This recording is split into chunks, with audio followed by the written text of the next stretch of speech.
this is a quick overview of new optics compensation filter in Cavalry.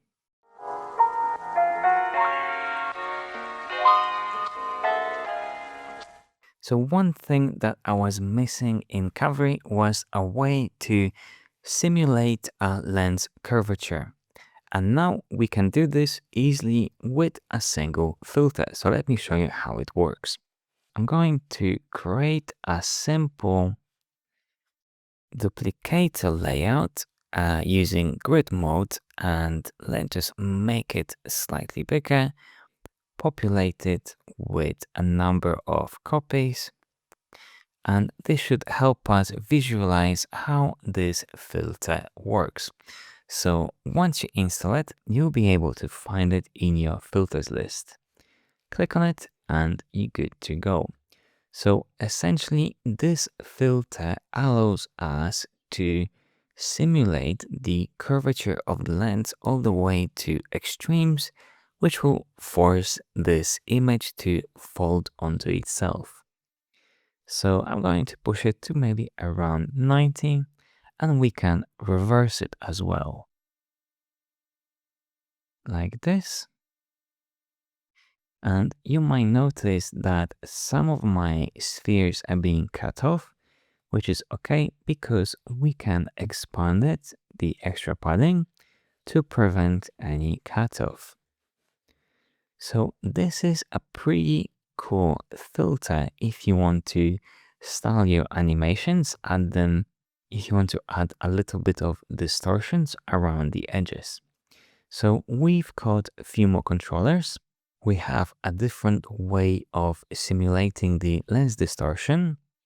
Essentially, we have a horizontal distortion, which goes from left to right or sideways, vertical, which is kind of more curved on the top to bottom axis, and then again, diagonal.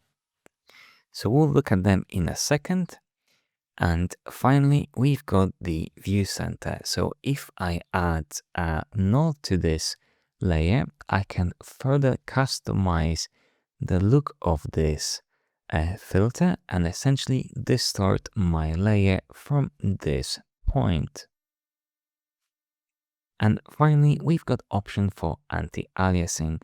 I added it because in some cases I had a very jagged edges, and this helps smooth it off.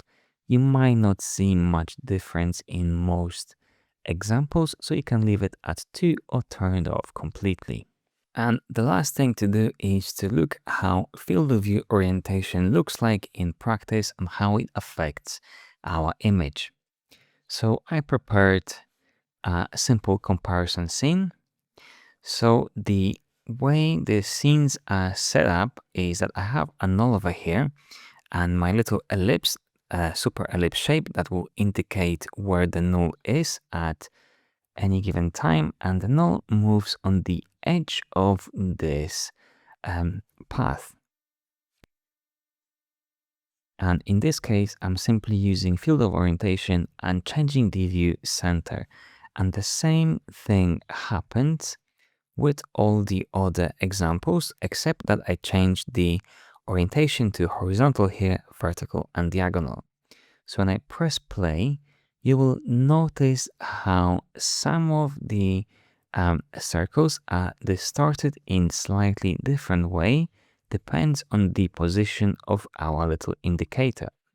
So you might use different mode for different animations, but it's there if you need it.